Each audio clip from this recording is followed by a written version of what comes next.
क्या तुम्हें पता है कि तुम चार्ल्स डार्विन से भी तेज हो? सीरियसली, डार्विन ने कहा था कि एक बंदर को इंसान बनने में लाखों साल लगे, लेकिन तुम एक केले को दोपहर में खाते हो और शाम तक उसे इंसान बना देते हो।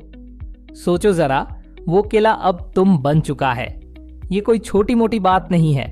ये फैक्ट मैंने नहीं बनाया, ये लिखा है सद्गुरु ने अपनी book 3 truths of well being में। और अगर तुम इस वीडियो के एंड तक टिके रहे तो तुम्हें एक ऐसा सीक्रेट पता चलेगा जो तुम्हारे मैं कौन हूं वाले पूरे क्राइसिस को हमेशा के लिए बदल देगा। अब सीन ये है कि तुम्हारे अंदर एक ऐसी गजब की इंटेलिजेंस है जो खाने को इंसान में बदल रही है, वो भी बिना तुम्हारी परमिशन के। तुम्हारा लिवर, तुम्हारा हार्ट, सब ऑटो पायलट पर चल रहा है। दुनिया का कोई भी सुपर कंप्यूटर या स्मार्टफोन तुम्हारी बॉडी जितना एडवांस्ड नहीं है। लेकिन यहाँ एक बहुत बड़ा कैच है।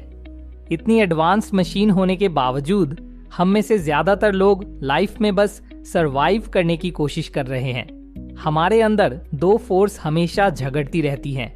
इसमें से एक है खुद को बचाने की इच्छा। इसीलिए हम अपने चारों तरफ दीवारें खड़ी करते हैं।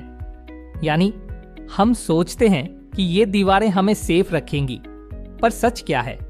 जो दीवारें आज तुम्हें प्रोटेक्शन दे रही हैं, कल वही तुम्हारा जेल बन जाती है। आज तुम बाउंड्री बनाते हो, कल उसी में घुटने लगते हो और उसे तोड़ना चाहते हो। फिर तुम नई दीवार बनाते हो और फिर एक नया जेल। यही लूप चलता रहता है। हम लाइफ को ग्रेविटी की तरह जी रहे हैं जो हमें नीचे खींच रही है, जबकि हमारे अंदर दूसरा एक फोर्स कुछ ऐसा है जो ग्रेस की तरह ऊपर उठना चाहता है, बाउंड्रीज तोड़ना चाहता है। लेकिन असली ट्रेजेडी तो ये है कि हम स्पिरिचुअलिटी और मटेरियलिज्म के बीच कंफ्यूज्ड हैं।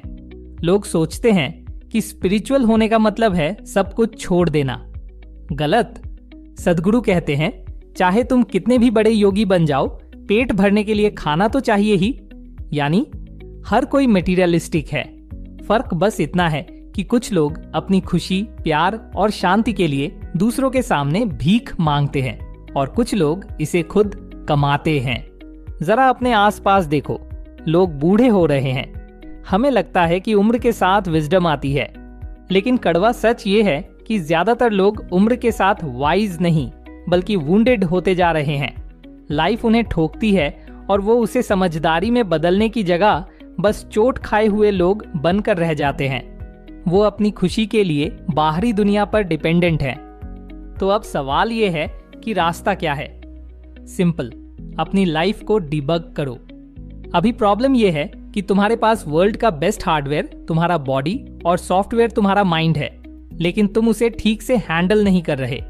तुम उसे यूज नहीं कर रहे, वो तुम्हें यूज कर रहे हैं। यहां तुम्हारे लिए 2 एक्शनेबल स्टेप्स हैं। 1, लोकेशन सेटिंग्स ठीक करो। सद्गुरु का एक सिंपल लॉजिक है, हर चीज की अपनी जगह होती है। पैसा पॉकेट में अच्छा लगता है और सेक्स बॉडी में। लेकिन अगर ये दोनों तुम्हारे दिमाग में घुस गए तो तुम्हारा सिस्टम क्रैश होना पक्का है। इसे वहीं रखो जहां इसकी जगह है और अपने दिमाग को फ्री रखो। 2, यूजर बनो, डिवाइस नहीं।